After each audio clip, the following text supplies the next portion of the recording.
Fala pessoal, tudo bem com vocês? Aqui é o Gabriel Marques. Eu vou iniciar uma série de vídeos de desenvolvimento pessoal e nessa primeira série é a respeito de vendas hipnóticas, comunicação efetiva. E nessa série eu vou apresentar de uma forma muito objetiva algumas ferramentas de comunicação que podem ser utilizadas no nosso dia a dia, principalmente com foco na área de vendas. Então vamos começar pelo que significa hipnose. Hipnose é um estado alterado de consciência que acontece normalmente no nosso dia a dia, como por exemplo quando você está dirigindo um carro, não percebe o caminho que percorreu, porque você estava pensando em outras coisas, estava memorizando, lembrando de outras coisas. Quando você se dá conta, você fala, nossa, eu percorri um grande caminho e nem me dei conta, você alterou o seu estado. Ou quando, por exemplo, você se corta com alguma coisa, você não percebe, não sente dor, só quando você vê que você se dá conta. Porque a hipnose está diretamente relacionada com as nossas percepções, o que a gente consegue perceber do mundo externo.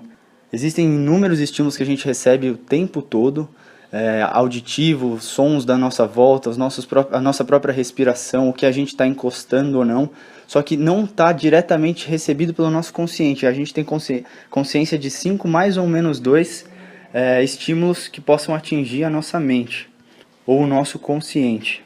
E haverá um vídeo só relacionado à hipnose, onde eu vou explicar com mais profundidade como que a gente vai utilizar isso de uma forma prática, não só daqueles, como se fosse um padrão de hipnose, que tem hipnose de palco, hipnose clássica de consultório, inúmeras hipnoses, hipnose ericksoniana, mas a gente vai utilizar todos esses conhecimentos de uma forma focada e prática, dando exemplos de como a gente pode atuar de fato com essa ferramenta, com esse mecanismo. Falando do cérebro, o cérebro pode ser dividido em inúmeras partes, inúmeros sistemas, mas a gente vai focar no que eu chamo de reptiliano, mamífero e humano. O reptiliano é o que é mais primitivo, então é tudo que vem de instinto. Instinto como fugir ou atacar, o instinto do medo, por exemplo. É algo instintivo que todo ser humano tem. Aí a gente já parte para a parte mamífera do cérebro, que estão as emoções relacionadas, e a parte do humano, que foi evoluída, que é a última camada, que é onde está a parte lógica, a razão. Todas as nossas decisões, os nossos comportamentos, os nossos pensamentos acabam passando por essas 3 etapas da nossa mente, nossa cabeça e nosso cérebro. A hipnose ela acaba atuando e interagindo principalmente e unicamente na parte de reptiliano e principalmente na parte de mamífero. Então a gente observando esses temas que estão fora do balão, você pode perceber que o processo reativo e automático, o sistema associativo e inconsciente está relacionado à parte de mamífero e de reptiliano. O que seria essa parte reativa, automática, sistema associativo? Nada mais é do que as nossas emoções. Por exemplo, você tem um programa intrínseco que você aprendeu com seus pais ou que você aprendeu num modelo. E a gente vai usar um exemplo de alguém que é fechado no trânsito e automaticamente já xinga. É uma coisa que é automática, a pessoa não passa pelo consciente, porque aquilo já está intrínseco na nossa mente, no nosso inconsciente, na nossa reação automática. E também tem um lance muito bacana que é o sistema associativo. O que é isso? É como se fosse que a gente vai falar mais pra frente na PNL de âncoras. É o que a gente acaba aprendendo e associando. O exemplo clássico que todo mundo usa, por exemplo, o bolo da avó. Eu sempre comia um bolo da avó quando eu era pequeno. Hoje, quando eu sinto esse cheiro na rua, eu lembro dela, lembro das emoções, lembro dos sentimentos. Isso é algo que é automático também, que você não tem controle e acaba sendo reativo e vindo de uma associação, por isso o sistema associativo. E a hipnose ela vai trabalhar em todo esse sistema inconsciente, por isso que ela é uma ferramenta tão poderosa, porque ela vai atuar no inconsciente, ela vai mexer naquilo que é estrutural na nossa mente. Muitas das nossas decisões a gente acredita que passam no nosso sistema ativo, analítico, consciente, e de fato passam. Mas por trás de toda essa análise tem muito forte a parte emocional e toda a nossa história de ser humano que acabou ficando nessas equações, nessa associação de fato. O próximo tema que é bacana a gente comentar é a respeito de um pouco de como o nosso comportamento funciona. A gente tem 3 fatores que influenciam diretamente, que são alguma parte do que influencia no nosso comportamento, que seria, por exemplo, a história da espécie e genética. Então, aquilo que você evoluiu.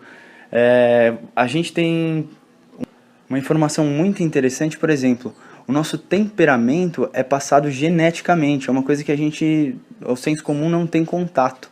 Então, se os seus pais são seus avós e assim por diante, são pessoas de temperamento agressivo ou pessoas mais calmas, isso acaba passando.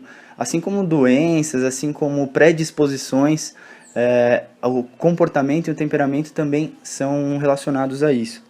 Outro fator importantíssimo é a questão da cultura, obviamente. Então, por exemplo, na Índia, quando os bebês nascem, tem algumas regiões que, por uma questão de saúde, ele é lançado de um andar e abaixo é pego por um pano. Então é uma cultura única daquele local, assim como a gente tem cada um a cultura do nosso povo.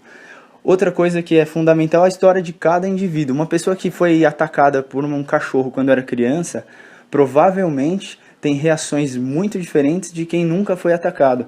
E essa história individual também influencia completamente no comportamento.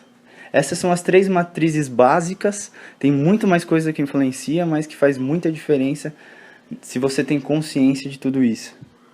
Uma outra coisa que eu gosto muito de ter consciência que influencia diretamente nas nossas ações são as forças matrizes de todo ser humano, e acaba praticamente, acredito, da maioria dos mamíferos ou de grande parte dos animais, que são as forças dor e prazer, a busca pelo prazer e a fuga da dor. O que é isso? Todas as nossas ações estão relacionadas a isso. Se você está morrendo de calor e entra no seu carro, você quer um alívio da dor do calor e a busca pelo prazer por refrescar, por se sentir-se bem. Então acaba que todas as nossas ações, querendo ou não, estão relacionadas a esse tipo de comportamento. Ou eu estou fugindo de alguma dor, ou eu estou buscando algum prazer. A gente vai explorar um pouco mais alguns exemplos de como utilizar isso nas vendas, mas só para ilustrar um pouco de como funciona essa questão de dor e prazer na prática, a gente pode utilizar, por exemplo, no prazer, jogando para o futuro na cabeça da pessoa todos os benefícios que ela vai ter na aquisição de determinado produto. Por exemplo, sua família vai ficar muito saudável com esse filtro, jogar uma série de informações, criar uma ilustração. Imagine todo mundo bem melhor de saúde, indo mais vezes no banheiro, tomando água mais vezes. E é um exemplo bobo, mas que você vai projetar uma sensação de prazer na mente da pessoa. E ao mesmo tempo você pode falar, por exemplo, mas vai acabar essa promoção, que é essa sensação de escassez, que a gente vai entrar na parte de persuasão no outro vídeo também, mas que está relacionada à dor, que se ele não for, ele vai perder, uma sensação de perda. Então, quando a gente utiliza na fala coisas que projetam o prazer e também projetam a dor, a pessoa acaba absorvendo isso e a gente trabalha com as duas matrizes ao mesmo tempo. Porque tudo que a mente concebe, o corpo realiza. Então, se a mente imaginar que você está com medo, automaticamente sua fisiologia muda, você começa a se curvar, a crescer, a pupila se dilata, então você tem reações fisiológicas do porquê o medo. Então, o que a mente concebe acaba resultando no corpo e é como se fosse realidade de fato. Essa foi a primeira parte do nosso vídeo Vendas Hipnóticas, Comunicação Efetiva, e é muito importante frisar que a sequência dos vídeos ela serve não só para quem atua com vendas, mas também com a parte de comunicação de fato. E eu gostaria muito de receber as sugestões de quem ouviu, de quem gostou, de quem não gostou. Se eu estou falando muito rápido, se falta exemplos, se está pouco ilustrativo, para poder evoluir, para poder melhorar a atuação para vocês. Muito obrigado por assistir os vídeos. Desejo a todos muita luz e vitória. Um grande abraço.